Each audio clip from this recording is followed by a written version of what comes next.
Digitalna revolucija naziva se još i treća industrijska revolucija i zahvaljujući tome poslovno okruženje se u poslednje vreme menja neverovatnom brzinom.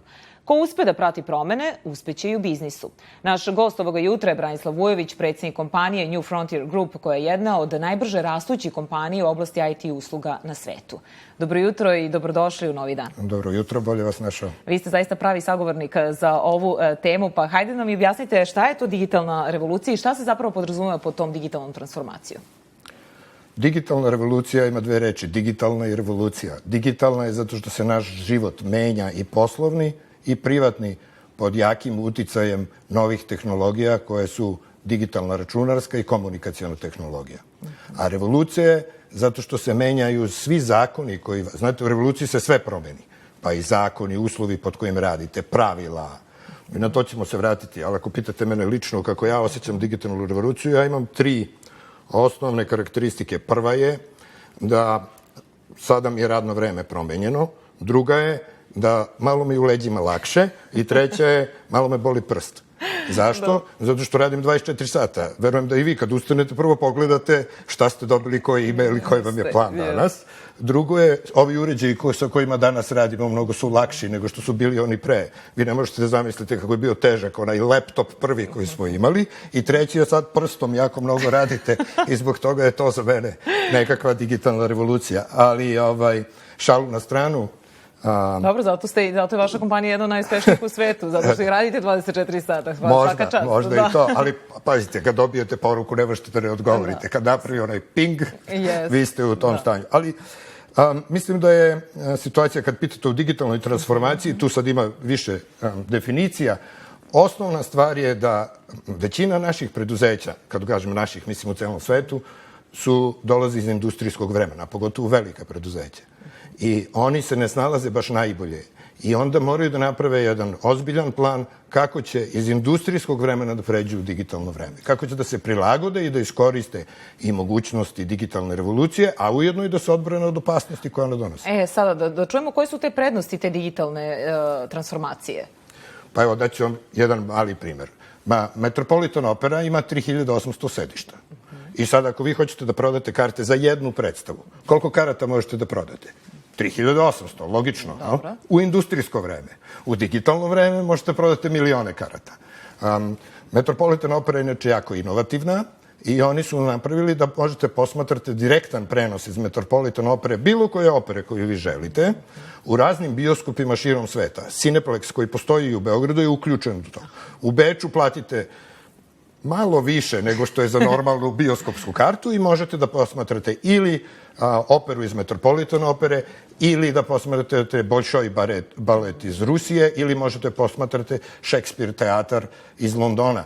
I time se sada širi mogućnost poslovanja Metropolitan Opere i oni imaju nove prihode koji im omogućavaju da imaju još bolje programe, da imaju još bolju scenografiju, koja je fascinantna. Dobro, vi ste nam zaista jedan lep primer dali i onako na najbolji način objasnili. Ali recite mi sada koji su ključni problemi sa kojima se kompanije suočavaju u procesu te digitalne transformacije? Znate, ključni problem je što ljudi se boje i IT-a i informatizacije društva i digitalne revolucije i nisu spremni da se uhvate u koštac sa njom. Zbog čega? Zato što im je to nepoznato ili... Pa, znate, i jedno je malo i tradicija. Mi imamo firme kao što i naša koja se bavi IT-em. I to se ostavlja ljudima koji se bave IT-em. Nažalost, ili na sreću, sada je digitalna tehnologija ušla u osnove biznisa. I ne mogu više samo IT-evci da se bave time. I to je osnovni problem. Da ljudi to posmatraju kao stvar tehnologije. A to nije stvar tehnologije, to je stvar strategije. Vi morate da napravite novu strategiju koja će da uzme u obzir i ovo što se danas dešava i digitalnu revoluciju. Evo, uzmite vašu TV stanicu. Vi imate aplikaciju. Kad pogledate aplikaciju, vi imate tu aplikaciju i čovek može da izabere sam one informacije koje ga interesuju. Što je ipak različito nego ako moram da posmatram ceo televizijski program i da čekam da dođe ono što mene interesuje. Da, nekako se ode i brže vreme i skraćuje se. Informacije zaista postaju onako prilično važne. Koji su još načini iskoristiti tu digitalnu ekonomiju?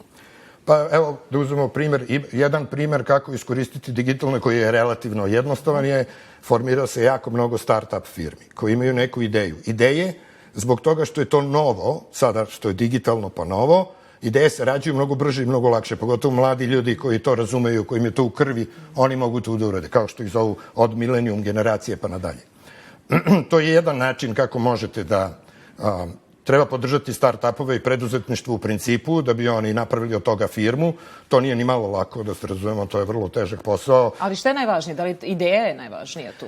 Nažalost, ideja je samo mali deo toga. U principu morate da imate sve tri strane. Morate da imate dobar menadžment, koji će da obezbedi i marketing, morate da imate prodaju, to je jako važno, i morate da imate ideju i ljude koji će da izvrše tu ideju, što mi najčešće imamo, programere i ljude koji propagiraju tu ideju, ali morate da imate i ovu drugu stranu, prodaju, i morate da imate dobar menadžment.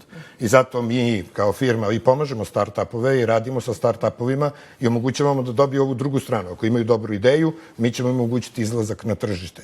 Jer mi imamo sada oko 2000 ljudi po celom svetu, u 17 zemalja. Jedna smo od najvećih firmi u ovoj IT servis oblasti u centralnoj i istočnoj Evropi. Dobro, sada je onda pravo pitanje za vas, kako je vaše iskustvo? Kako zapravo kroz tu digitalnu transformaciju i podići te performanse kompanije?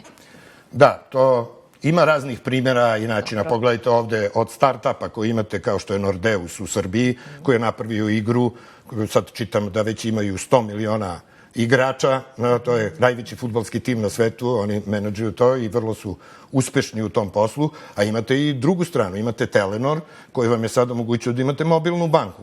Oni su iz svog posla, koji je telekomunikacijni deo, odjednom napravili start-up u principu, start-up u bankarstvu. I sad već imaju preko 50.000 klijenata u bankarstvu. A šta je cilj zapravo? Postići da nam bude mobilni telefon onako najvažnija stvar gde možemo preko njega razgovarati, pristupiti internetu, plaćati, ako imamo i sad i banku, znači to će nam biti onako pored ključeva, zapravo mobilni telefon, a novčanik ćemo ostaviti kod kuće. Tačno. U svetu se puno plaća i puno se radi sa mobilnim telefonima. U Srbiji važi jedna fama da svega oko 1% bruto proizvoda je digitalno. Znate?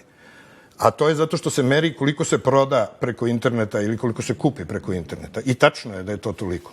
Ali u suštini, šta god vi želite da kupite, vi ćete da odete na internet, da prvo proverite koliko to košta, ko sve to nudi. Tako da ako posmatrate ceo put kupovine, onda je mnogo veći deo koji je on. Onda je 50%, a možda i više, na online biznisu.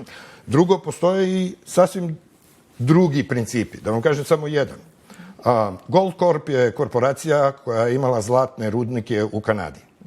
Njihova vrednost je bila oko $100 miliona. Vlasnik te korporacije, to je čuvena priča inače o digitalnom, vlasnik te korporacije je rešio i stavio na internet sve svoje podatke, geološke podatke o svojim rudnicima. Zašto?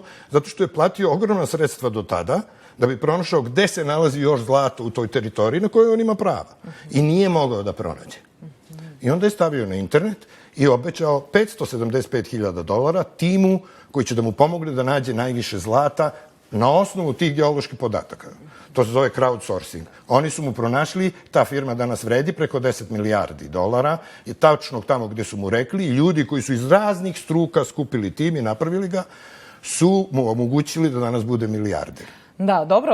Danas nekako su informacije najvažniji resurs, ali tako? Tako je. Kako se procenjuje njihova vrednost? Samo kratko, pošto nemamo više i vremena.